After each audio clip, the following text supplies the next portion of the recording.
Hello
my dear students, मैं हूं Meenakshi from वेम एकेडमी क्लासेस नासिक।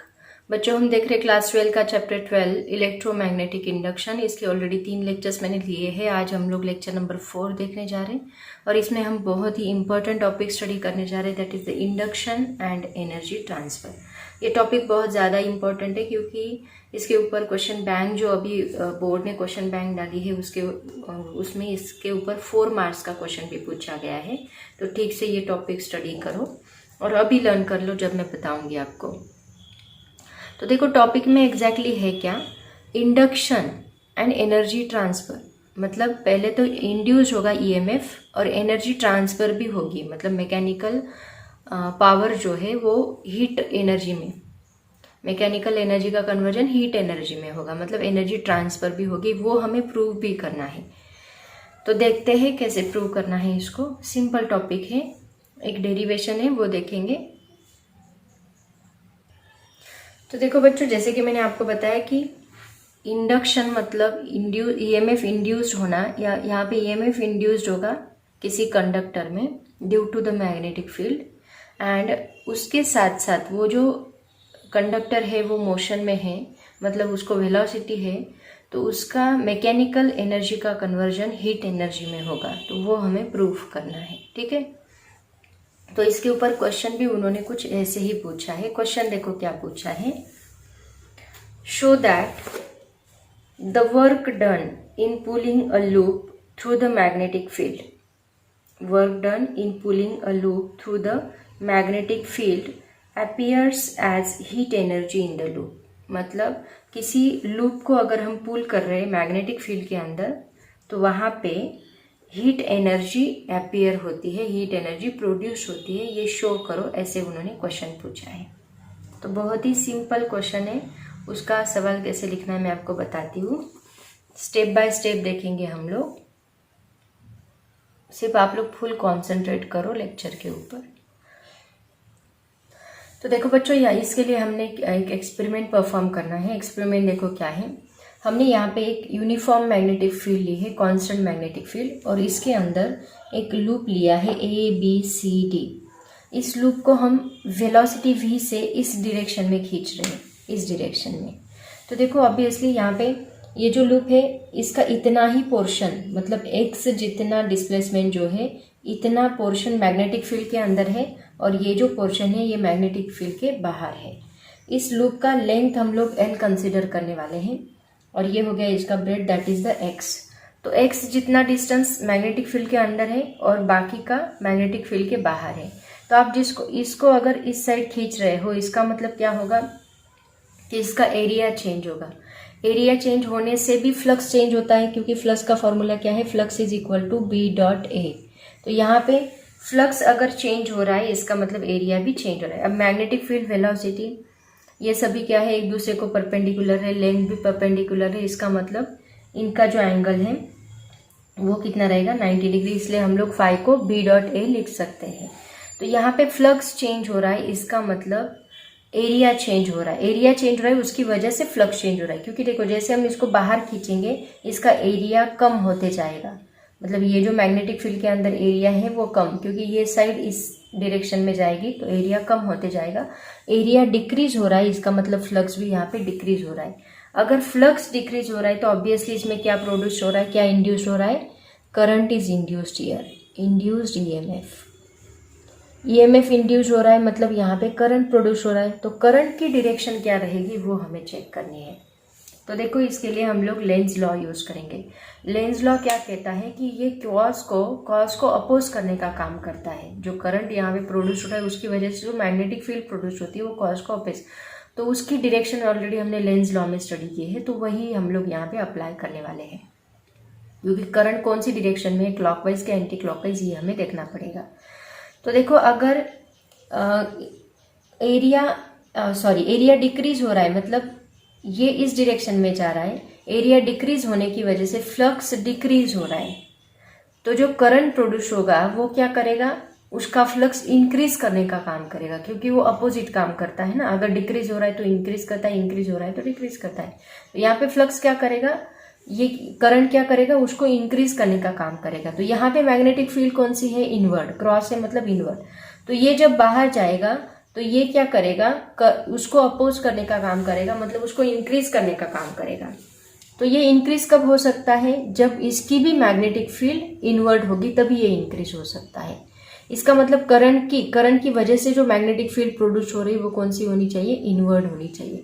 तो इनवर्ड मैग्नेटिक फील्ड प्रोड्यूस कैसे होगी, इसके लिए हम लोग राइट हैंड का यूज करेंगे। तो देखो थंब को हम लोग मैग्नेटिक फील्ड की डायरेक्शन में रखेंगे और कर्ल फिंगर्स को हम लोग करंट की डायरेक्शन में। तो हमें इनवर्ड चाहिए, अगर आउटवर्ड चाहिए होती तो हम थंब ऊपर की डायरेक्शन में लाते और कर्ल फिंगर्स इस डायरेक्शन में होते, लेकिन हमें इनवर्ड चाहिए तो थंब को हम लोग नीचे की डायरेक्शन में लाएंगे और कर्ल फिंगर्स कौन सी डायरेक्शन में है, ये डायरेक्शन में। हमें मैग्नेटिक फील्ड इनवर्ड क्यों लानी है, क्योंकि हमें इंक्रीज करनी है मैग्नेटिक फील्ड, इसीलिए इनवर्ड लानी है। क्योंकि यहाँ एरिया डिक्रीज होने से फ्लक्स डिक्रीज हो रहा है, तो ये करंट अपोजिट काम करेगा, उस फील्ड को इंक्रीज करने का काम करेगा। कौन सी फील्ड को, जो मैग्नेटिक फील्ड की जो डायरेक्शन है उसी डायरेक्शन में वो फ्लक्स प्रोड्यूस करने का काम करेगा। तो ये थंब हम लोग उस डायरेक्शन में लेके जाएंगे और कर्ल फिंगर्स हम लोग इस डायरेक्शन में, मतलब करंट की डायरेक्शन में। तो यहाँ पे करंट कौन सी डायरेक्शन में प्रोड्यूस हो रहा है, क्लॉकवाइज, मतलब करंट ऐसे पास हो रहा है कुछ इस प्रकार, राइट ना।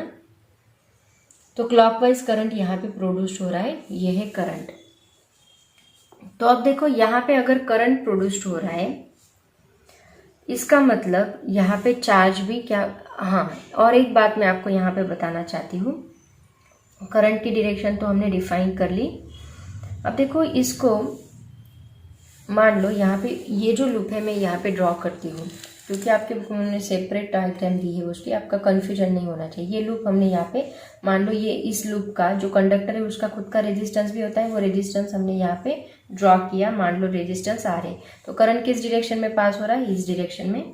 ईएमएफ भी उसी डायरेक्शन में प्रोड्यूस होगा, E, okay. EMF also produced in the same direction.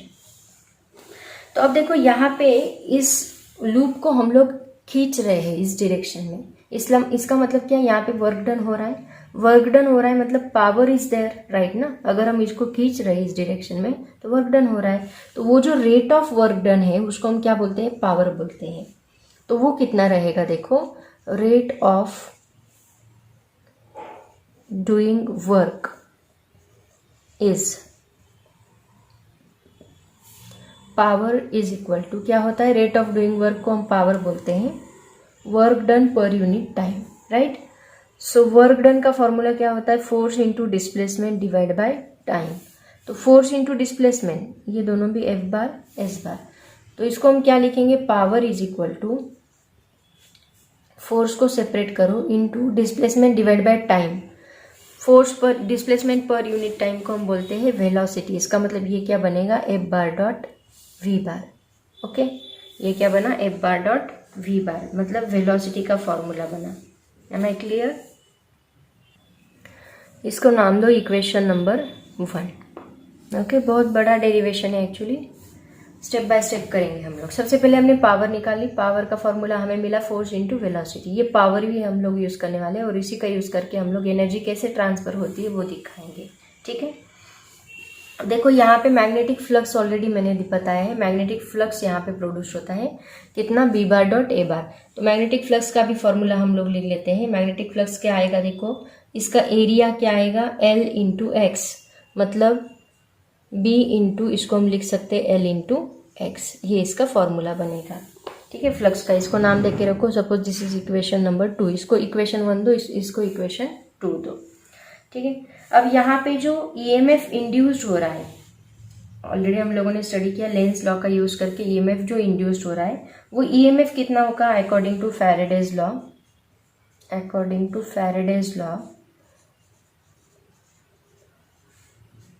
क्या ईएमएफ प्रोड्यूस्ड होगा, E इज इक्वल टू क्या होता है, यहाँ पे हम लोग इसकी बस मैग्नीट्यूड लेने वाले हैं, D phi by D T. So that is equal to D phi by D T, मतलब D by D T. Phi कितना निकाला हमने, that is B L X, मतलब यहाँ बी एल कॉन्स्टेंट है, D X by D T, जो हमने last equation में स्टडी किया था वही फॉर्मूला हम लोग यहाँ पे यूज करने वाले हैं ईएमएफ का। सो E इज इक्वल टू, ये किसका फॉर्मूला है, वेलोसिटी का। तो यहाँ पे E इज इक्वल टू क्या मिलेगा हमें, बी एल इंटू वी। ये फॉर्मूला मिला हमें ईएमएफ का, और इसी के ऊपर से हम लोग इंड्यूस्ड करंट का फॉर्मूला निकालेंगे।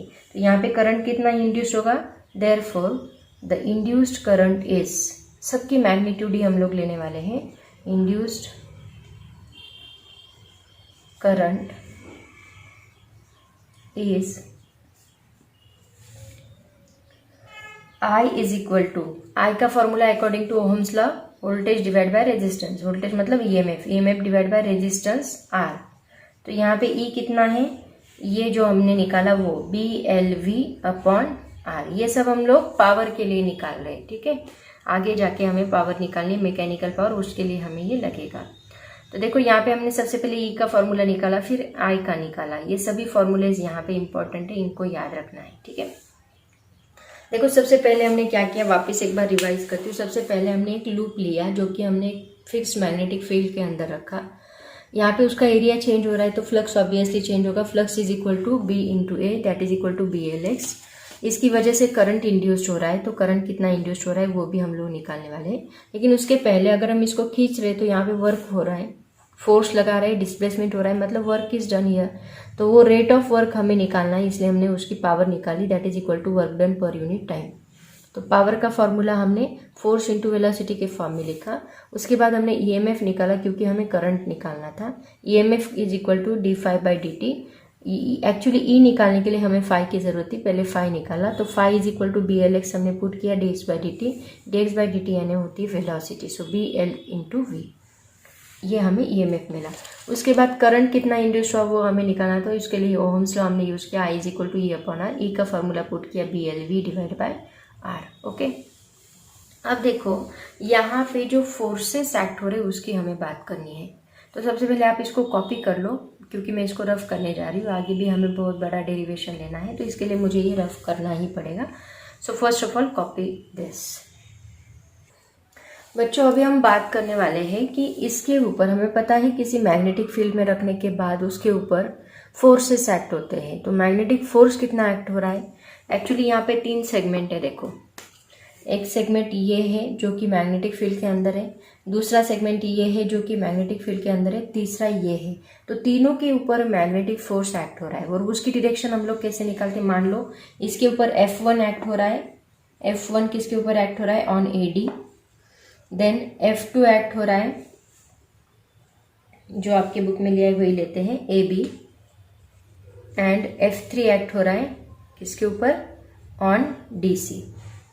तो इसकी डायरेक्शन हमें निकालनी, मतलब कौन सी डायरेक्शन रहेगी, इस डायरेक्शन में, इस डायरेक्शन, नीचे की डायरेक्शन में, ऊपर की डायरेक्शन में, कहाँ पे फोर्स एक्ट होगा वो हमें निकालनी है। उसके लिए हम लोग कौन सा रूल अप्लाई करते हैं, राइट हैंड पाम रूल। तो हम क्या करते हैं, जो फिंगर्स है, फिंगर्स को हम लोग किसके डायरेक्शन में रखते हैं, मैग्नेटिक फील्ड के डायरेक्शन में, एंड थंब को करंट की मतलब पॉजिटिव चार्ज के डायरेक्शन में। तो करंट इस डायरेक्शन में पास हो रहा है, राइट ना, एंड मैग्नेटिक फील्ड इनवर्ड है, तो फिंगर्स कहाँ जाएंगे अपने, इनवर्ड, राइट। फिंगर्स को इनवर्ड कर डालो और थंब जो है, थंब को करंट के डायरेक्शन में करो, तो कहाँ फोर्स एक्ट हो रहा है, पाम कहाँ जा रहा है, दैट इज अपवर्ड डायरेक्शन, मतलब यहाँ पे कौन से, AB पे जो फोर्स एक्ट हो रहा है कौन सी डायरेक्शन में एक्ट हो रहा है, अपवर्ड डायरेक्शन में, दैट इज F2। उसके बाद बात करते हैं AD के ऊपर F1 फोर्स एक्ट हो रहा है, तो इसमें देखो करंट ऊपर की डायरेक्शन में है, राइट ना। कर्ल फिंगर्स कहाँ जाएंगे, मैग्नेटिक फील्ड की डायरेक्शन की ओर, और ये कहाँ जाएगा, थंब कहाँ जाएगा, करंट की डायरेक्शन की ओर, मतलब ये मैग्नेटिक फील्ड और ये थंब करंट की डायरेक्शन। तो पाम कहाँ जा रहा है, बाहर की डायरेक्शन में, लेफ्ट डायरेक्शन में, तो यहाँ पे आएगा F1। उसके बाद बात करते हैं DC के ऊपर जो फोर्स एक्ट हो रहा है F3। तो इसमें देखो करंट इस डायरेक्शन में है, तो फिंगर्स को कहाँ पुट करो, किसकी डायरेक्शन में, मैग्नेटिक फील्ड की डायरेक्शन में, देन थंब को वेलोसिटी की डायरेक्शन में, करंट की वेलोसिटी के, पाम कहाँ जा रहा है, नीचे की डायरेक्शन में, इसका मतलब यहाँ पे करंट फ्लो होगा नीचे की डायरेक्शन में, F3 बार, ओके। तो ऐसे टोटल F1, F2, F3 ऐसे 3 फोर्सेस इसके ऊपर एक्ट हुए।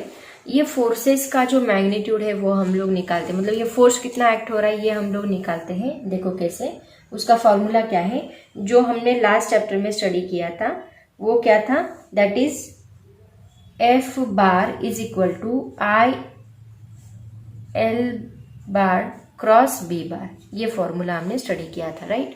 तो ये इतना फोर्स हर एक इस सेगमेंट के ऊपर, इस सेगमेंट के ऊपर, इस सेगमेंट के ऊपर एक्ट हो रहा है, इतना फोर्स, इन सब की मैग्नीट्यूड, इसका जो स्केलर फॉर्म या वेक्टर फॉर्म है वो इस डायरेक्शन में एक्ट होता है, राइट ना, इतना एक्ट होता है। तो अब देखो यहाँ पे अगर हम ऑब्जर्व करें तो ये जो 2 सेगमेंट्स है, ये और ये दोनों इक्वल एंड अपोजिट है, मतलब एक फोर्स इस डायरेक्शन में, एक फोर्स इस डायरेक्शन में, दोनों फोर्स इक्वल है और अपोजिट डायरेक्शन में एक्ट हो रहे हैं, मतलब ये दोनों कैंसिल हो गए, मतलब ये कैंसिल होगा, ये कैंसिल होगा, बचेगा कौन, बस ये F1 बचेगा। ये F1 जो है वो अपोजिट डायरेक्शन में है, और F जो है, जो फोर्स हम लगा रहे हैं एक्सटर्नल फोर्स, वो इस डायरेक्शन में है, ये इस डायरेक्शन में है।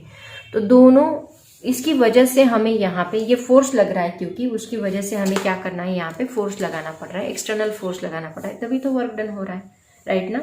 इसका मतलब हम क्या बोल सकते हैं यहाँ पे, कि जो एक्सटर्नल फोर्स है, एक्सटर्नल फोर्स जो हम लगा रहे हैं, that force is equal to क्या है, that is nothing but the minus F1 bar, मतलब जो एक्सटर्नल फोर्स है वो फोर्स और ये फोर्स दोनों इक्वल एंड अपोजिट है, तो हम लोग बोल सकते हैं that is equal to minus F1 bar, ऐसे बोल सकते हैं। मतलब हम बोलेंगे F bar is equal to minus F1 bar. तो F1 बार कितना है, अगर हम इसकी मैग्नीट्यूड ले, डायरेक्शन के बारे में मत सोचो, तो F कितना आएगा, F इज इक्वल टू आएगा, F1 का फॉर्मूला क्या है, I into L bar cross B bar, ये वेक्टर फॉर्म है इसका। अगर मुझे स्केलर फॉर्म लिखना है तो हम क्या करेंगे, I इंटू, I क्या मत लगाऊं, I into L B, cross product के लिए साइन थीटा लेते कि कॉस थीटा, साइन थीटा, तो हम यहाँ पे लिखेंगे साइन थीटा। अब L एंड B, L इस डायरेक्शन में है, B नीचे की डायरेक्शन, दोनों के बीच में एंगल कितना है, 90 डिग्री। ऑलरेडी हमने देखा है VLB, तीनों एक दूसरे को परपेंडिकुलर है, मतलब तीनों में एंगल कितना होता है, 90 डिग्री। तो ये क्या आएगा यहाँ पे, ILB साइन 90, साइन 90 की वैल्यू कितनी होती है, 1 होती है। इसका मतलब ये हमें मिलेगा F इज इक्वल टू, इसकी मैग्नीट्यूड हमें मिलेगी I into L into B, ये हमें F की मैग्नीट्यूड मिलेगी। F की मैग्नीट्यूड हमें लगने वाली है किसके लिए, पावर, मेन तो हमारा पावर निकालना है, ठीक है। तो इसके लिए हमें F की मैग्नीट्यूड लगने वाली है। तो इसके पहले देखो हमने I का फॉर्मूला निकाला था, I कितना है वो हमने निकाला था। तो I की वैल्यू कितनी थी, that is equal to, I is equal to BLV upon R, ये फॉर्मूला हमने निकाला। ओके, आपके नोटबुक में होगा, देखो अगर आपने कॉपी किया है तो वो फॉर्मूला इसके अंदर पुट करो। तो F इज इक्वल टू हमें क्या मिलेगा, BLV divide by R into, ये ऑलरेडी L एंड B यहाँ पे है तो इसको मल्टीप्लाई कर दो। तो ये L इंटू एल कितना बनेगा, L square, B into B, B square बनेगा, V एज इट इज रहेगा, R एज इट इज रहेगा। तो F इज इक्वल टू हमें क्या मिलेगा, F is equal to B square L square V divide by R। ये हमें मिला F का फॉर्मूला। ठीक है, तो ये फाइनल फॉर्मूला हम लोग किसमें पुट करेंगे, पावर के फॉर्मूले में पुट करेंगे। तो सबसे पहले हम लोग निकालने वाले हैं मैकेनिकल वर्क एनर्जी, मतलब mechanical power. Okay, mechanical power मतलब जो हम लगा रहे हैं वो कौन सी है, मैकेनिकल पावर है। जो हीट एनर्जी प्रोड्यूस्ड हो रही है वो इलेक्ट्रिकल पावर है। तो सबसे पहले हम लगा रहे हैं उसकी पावर हम लोग निकालेंगे। Therefore the mechanical power is, इसको साथ में लिखते भी जाओ, मैकेनिकल वर्क बोलो या फिर पावर बोलो, मैकेनिकल वर्क या पावर इज, पावर का फॉर्मूला क्या होता है, अभी हमने निकाला फोर्स इंटू वेलोसिटी। दोनों में भी एंगल कितना है, फोर्स एंड वेलोसिटी दोनों एक ही डायरेक्शन में, दोनों में एंगल 0 है। तो इसको आप ऐसे भी लिख सकते हो, F bar dot V bar that is equal to F V cos theta. Dot product के लिए हम कॉस लेते हैं, क्रॉस के लिए साइन लेते हैं। तो F V cos theta, theta कितना है यहाँ पे 0, क्योंकि फोर्स भी एंड वी भी दोनों एक ही डायरेक्शन में है, तो इसको हम बस एफ वी ले सकते हैं मैग्नीट्यूड के लिए। तो पी का फॉर्मूला क्या बनेगा, F into V. F into V मतलब एफ क्या है, ये फॉर्मूला पुट कर दो, क्या, B square L square into V divide by R, और ऑलरेडी यहाँ पे वी है तो वी से मल्टीप्लाई करो। तो पावर कितना आएगा, देखो यहाँ पे P इज इक्वल टू हमें मिलेगा B square L square V into V square divide by R. ये हमें मिलती है पावर। कौन सी पावर, मैकेनिकल पावर। इसको नाम देके रखो कुछ तो भी, इक्वेशन नंबर 1 2 3 4 जो होगा वो। ठीक है, मान लो मैंने इसको इक्वेशन 3 दिया, ये हमें मिली मैकेनिकल, इसको हम मैकेनिकल पावर बोलते हैं। ठीक है, ऐसे ही हम लोग निकालेंगे इलेक्ट्रिकल पावर। अगर दोनों का इक्वेशन सेम आता है तो हम बोलेंगे मैकेनिकल एनर्जी का कन्वर्जन किस में हो गया, इलेक्ट्रिकल एनर्जी में हो गया। इसका मतलब एनर्जी ट्रांसफर हो गई। ठीक है, तो देखो अभी यहाँ पे इलेक्ट्रिकल पावर का फॉर्मूला हम लोग लेते हैं। इलेक्ट्रिकल पावर का फॉर्मूला पता है, मुझे लगता है पहले आप लोग इसको कॉपी कर लो, क्योंकि उसके लिए भी आपको बोर्ड लगने वाला है। सिर्फ ये फॉर्मूला मैं रहने देती हूँ, बाकी सब मैं रफ करती हूँ। इसको आप लोग पहले कॉपी कर लो, स्क्रीनशॉट निकाल लो, फुल स्क्रीनशॉट लो। जो स्टेप से मैं ले रही हूँ उसी स्टेप से लिखते जाओ। तो देखो मैकेनिकल पावर हमने निकाली, कितनी आई वो, B square L square V square divide by R. इसको नाम दे दो इक्वेशन नंबर 3। ओके, अब देखो यहाँ पे इलेक्ट्रिकल पावर भी हमें निकालनी है। तो इलेक्ट्रिकल पावर का मतलब क्या, इलेक्ट्रिकल नहीं, यहाँ पे हीट एनर्जी में कन्वर्जन हुआ। तो हीट एनर्जी का फॉर्मूला क्या होता है, हीट एनर्जी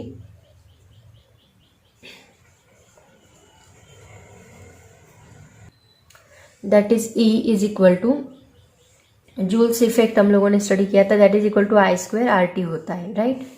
एंड पावर मतलब energy, work done per unit time, मतलब हीट एनर्जी मतलब work done divide by time is equal to क्या है, I square R T divide by T. तो ये टी कैंसिल होगा और हमें मिलेगा आई स्क्वायर इंटू आर। ओके, इसमें आई स्क्वायर हमें पता है क्या है, आई की वैल्यू वहाँ पे पुट कर दो। आई की वैल्यू इसीलिए पहले हमने आई निकाला, क्योंकि हमें आगे जाके पावर में उसका फॉर्मूला लगने वाला था। आई क्या है, B L V upon R bracket square, right, into R. तो देखो स्क्वायर सेपरेट कर दो, B square L square V square divide by R square into R. तो इसमें से एक आर कैंसिल होता है और पी हमें मिलता है। ये कौन सी, हीट एनर्जी की पावर है, is equal to B square L square V square divide by R. तो देखो दोनों इक्वेशन ऑब्जर्व करो आप लोग, equation number 4 and equation number 3 दोनों अगर आपने ऑब्जर्व किया तो देखो ये P M is equal to क्या है, mechanical power is equal to क्या मिल रही है हमें, दिस पावर। इसको हम कहेंगे हीट एनर्जी, राइट ना। इसका मतलब हम लोग बोल सकते हैं फ्रॉम इक्वेशन 3 एंड 4, क्या बोल सकते हैं हम लोग, from equation 3 and 4 we conclude that, what we conclude, the rate of doing mechanical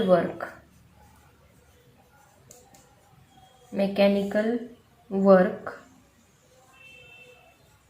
is exactly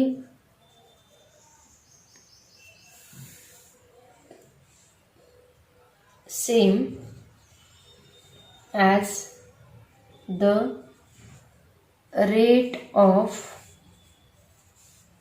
production of heat.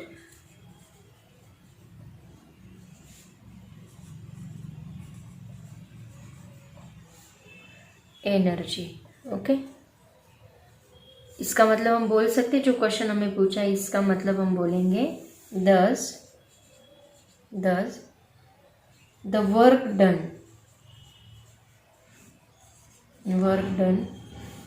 in pulling the loop through the magnetic field through the B appears as heat energy in the loop. ऐसे आप लोग इसको लिखोगे. ठीक है,